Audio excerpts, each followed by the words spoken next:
વડોદરા મહાનગરપાલિકાની સામાન્ય સભા પાલિકાની વડી કચેરી ખંડેરાવ માર્કેટ ખાતે યોજાઈ હતી, જેમાં વંદે માતરમ ગાન સાથે સભાની શરૂઆત થઈ હતી। વંદે માતરમ બાદ સભાને મુલતવી કરી દેવામાં આવતા નારાજ વિરોધ પક્ષ દ્વારા ફ્લોર પર બેસી વિરોધ નોંધાવ્યો હતો। વિરોધ પક્ષના નેતા અમીબેન રાવતે જણાવ્યું હતું કે 1 મહિના બાદ સભા મળી છે, જેમાં વડોદરા શહેરના પાણી, રોડ, ડ્રેનેજ, મચ્છર સહિતના ઘણા પ્રશ્નો મુદ્દે રજૂઆત કરવાની હતી, પરંતુ સભા મુલતવી કરી દેવામાં આવતા શહેરના પ્રશ્નો મુદ્દે ચર્ચા અને રજૂઆતો થઈ શકી ન હતી, જેથી સત્તા પક્ષ પોતાની મનમાની ચલાવી રહ્યું છે અને ચૂંટણીનો માહોલ ચાલી રહ્યો છે, ત્યારે કોઈ પણ જાતનો વાદ વિવાદ ન સર્જાય અને ચૂંટણી પણ તેની અસર ન પડે તે માટે થઈને આ સભા મુલતવી કરી દેવામાં આવી છે। જ્યારે સભા મુલતવી કરવાના પ્રશ્ન પર વડોદરાના પ્રથમ નાગરિક પિંકીબેન સોનીએ જણાવ્યું હતું કે આદર્શ આચાર સંહિતાના અમલી છે, ત્યારે સત્તા પક્ષ અને વિરોધ પક્ષ વચ્ચે કોઈ આક્ષેપ પ્રત્યાક્ષેપ ન થાય તે માટે આજની આ સભા મુલતવી કરવામાં આવી છે। હવે પછીની સભા આવતા મહિને 20મી તારીખે મળશે।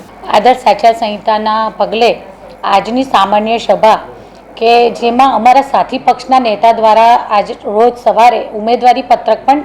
ભરવામાં આવ્યું છે, ત્યારે ચર્ચા દરમિયાન કોઈ રાજકીય આક્ષેપ પ્રત્યાક્ષેપ ન થાય તેની તકેદારીના ભાગરૂપે આજની સામાન્ય સભા આવતા મહિનાની 20મી તારીખે સાંજે 5:30 વાગે મળવા પર મુલતવી રાખવામાં આવી છે।